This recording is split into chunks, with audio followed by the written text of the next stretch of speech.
ఎవరైనా రెచ్చగొట్టే వాళ్ళు ఉన్నప్పుడు, ఆ రెచ్చగొట్టడం కాకుండా బాధ్యతాయుతంగా మాట్లాడితే సరిపోతుంది. కానీ అనవసరమైన పదాల్ని కవ్వించుకోవడం నడుస్తుంది. ఇప్పుడు క ఏదైతే కవిత మాటలతో బిగిరైనటువంటిది. విగ్రహాలని ఆంధ్ర వాళ్ళ విగ్రహాలని ఊడపీకి పంపిస్తా అన్నటువంటిది. ఒకప్పుడు ఇలాంటి వాదంతోనే ట్యాంక్ బండ్ మీద విగ్రహాలన్నీ కూలగొట్టారు. బానే ఉంది. ఓకే. గుడ్. ఎన్టీ రామారావు గారు ఆంధ్రవాడు, రాజశేఖర రెడ్డి ఆంధ్రవాడు, వాళ్ళ విగ్రహాలు పంపించేస్తారు. బావుంది. ఇప్పుడు మరి అదే సందర్భంలో అక్కడ స్టాలిన్ విగ్రహాలు, లెనిన్ విగ్రహాలు అట్లా ఉంచుకోవచ్చా? నిజాం నవాబులకు సంబంధించినటువంటి భవనాలు ఉంచుకోవచ్చా? అసలు తెలంగాణ పోరాటం ఆంధ్ర వాళ్ళ మీద కాదే జరిగింది. తెలంగాణ పోరాటం ఎవరి మీద జరిగింది?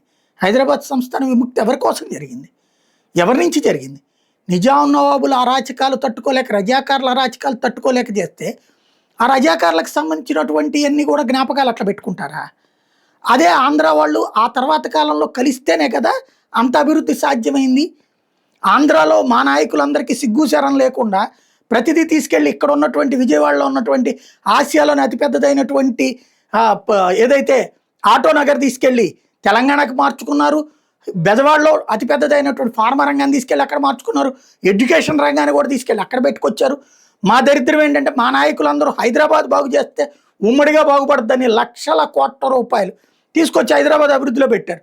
ట్యాంక్ బండ్ కట్టినా లేకపోతే ఇంకోటి కట్టినా ఉట్టి తెలంగాణ వాళ్ళ పన్నుల మీద కాదు కదా, అందరి పన్నులనే కదా, ఉమ్మడిదే కదా.